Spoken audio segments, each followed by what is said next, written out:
July 31st, 2023, week in review. Doing this one from Madison here at the in the Coliseum right now. It's 7:20. Getting ready to do some testing and other things to set up for the event. Going to keep this week in review short because obviously we're in the thick of things. But there's a couple. Not going to do comments this morning, but there were a couple comments that I'll comment on. One thing I do want to talk about is the Jason Smith situation. It's unfortunate. I know Jason Smith. He's been a long-time competitor. He's competed in multiple games, and hate to see it go down like this. Hate to see someone like that get have the results come back as they did. But we have rules. We have limits to the testing protocol, and his results were outside of those limits, so we had to take the actions that we took. And like I said, he's a good guy. He's an affiliate owner. He's been a great ambassador. Hopefully he'll come back stronger and more amped up and ready to compete in the future after we resolve all of this.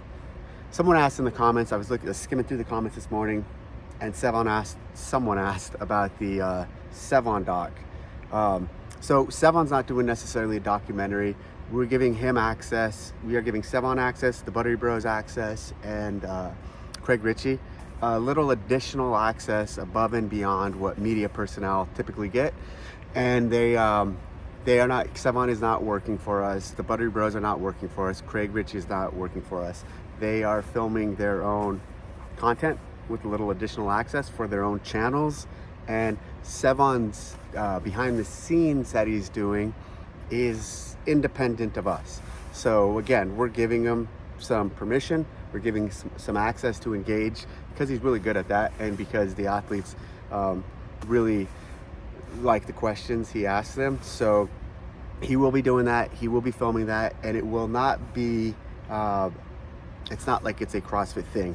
I am working closely with him on expectations for what I expect out of him and what that means that he has this access. And so it's going well. He's receptive, and we are both collaborating on what that project looks like and what that means for his relationship with CrossFit in terms of how he references some of the things he references about us or whatnot. So super excited about having him here to work on that project, to have him work on his little behind the scenes that will air on his channels much later. So the way he's going to capture content here, and then after the fact he'll end up putting it on his channels down the road, a few months from now. And he's going to give us, he's going to let our team watch it, and he'll let us give feedback or say this isn't okay or this is too much prior to releasing it. So really, I'm personally really excited about the engagement with the three of them, specifically him. Buttery Bros are going to do their thing. Their thing is not my thing, so that's also cool. And Craig Ritchie's going to do his thing. I've never really watched his stuff, so I could probably say the same about him. His thing is not my thing. I can say the same about Sevan too.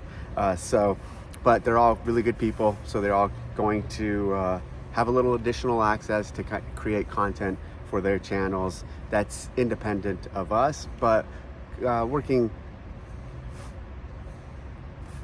hand in hand with us because of this additional access. That being said, we also have a outside documentary crew, company called Legends. I'm sorry, not Legends, Checkpoint. They have done a number of documentaries in sports for various leagues, various professional sports, 30 for 30. And we're taking a different approach this year, and we're gonna let them make the documentary for us in collaboration with us. So there's gonna be a lot of media going on in regards to content creators here and behind the scenes. Almost everything I just talked about for the next few days shouldn't affect any of the fans or the viewing experience at home, because they won't a lot of that stuff. I don't know how fast the Buttery Bros will turn their stuff around or how fast Craig Ritchey will turn his stuff around.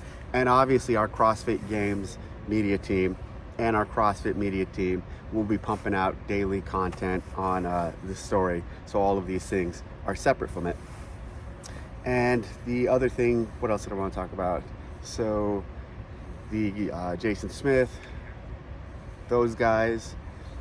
Oh, and so they have talked about the games not coming back to Madison. That's out. The games won't come back here. I'm really appreciative and of Madison and what it's represented for the last several years for the CrossFit Games. It was our first home outside of California, and it's been a significant location for the development of the sport, for the direction we've wanted to take it. We've had a lot of learnings here. We've had a lot of big moments, a lot of crazy events, I remember standing right over there and watching Brooke Wells and her elbow incident, Annie Thor's daughter and her lift, Matt Frazier. I remember being over here and watching a workout that I programmed not exactly play out exactly how I wanted it. So tons of memories here. We're always going to be grateful for Madison for hosting us, and can't wait to do things a little differently in the future and try mixing it up. So the future, the present in Madison has been wonderful. The past in Madison has been wonderful. The present, the next week, is going to be amazing. I won't focus on the next location or talking about this too much now, but I just wanted to say Madison's been wonderful. We're going to have one more great event here over the course of the next few days, and that's what I'm focused on now. That's what the team's focus on, is executing on a world-class event in the next several days. All right, hope you guys tune in. Wish us luck. Tune in to whatever outlet you can watch the games on, and it will be a show. It will be exciting, and it'll be a very special event this year. So thank you. Week in review. Comment in the comment section, and maybe next week I'll talk about some of the comments then. All right, out.